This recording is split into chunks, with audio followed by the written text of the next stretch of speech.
Well, exactly 12 months ago, we were a different nation, just days away from one of the largest and one of the most gut-wrenching mass shootings ever. Saturday will mark the first anniversary of the tragedy in Newtown, Connecticut. Who could forget? Tonight, one Tucson connection, documented in detail by 9 on Your Side, remains very strong. 9 on Your Side's Maggie Vespa joins us now with an update on 12 months in the making. Right. Maggie. That's right, Stella. At a time when no one knew what to do, directors of Tucson-based Ben's Bells stepped up, knowing that besides giving Newtown time to grieve, the best way to help was to just be kind.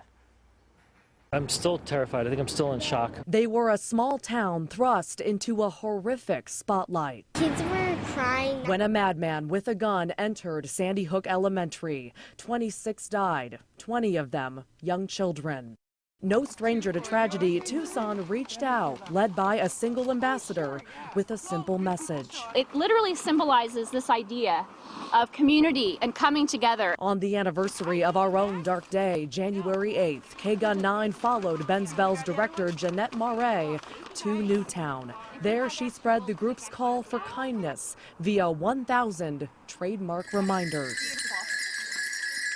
And it caught on. And there was more and more enthusiasm to the point where they were ready to have their own space. Today, the town's main street is home to its very own Ben's Bells studio. Its Facebook page flooded with messages of healing. One beautiful story I remember was that a mom really was working hard with her daughter to try to get her to come out of the house and to sort of get back to going to school and that sort of thing.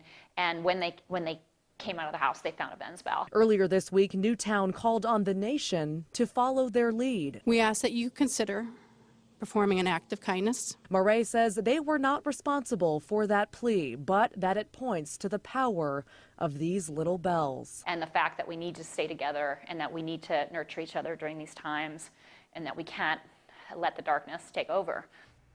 Well said, and that studio in Newtown is the only one in the nation outside of Tucson. And it turns out the connection goes even further. Coming up at 10, we'll talk about Ben's Bells' work with Sandy Hook Elementary specifically. That is so nice. You know, when you see things like this, you realize life is too short. You really gotta do. be kind. You really do. That's their whole message. Thank you so much, Maggie.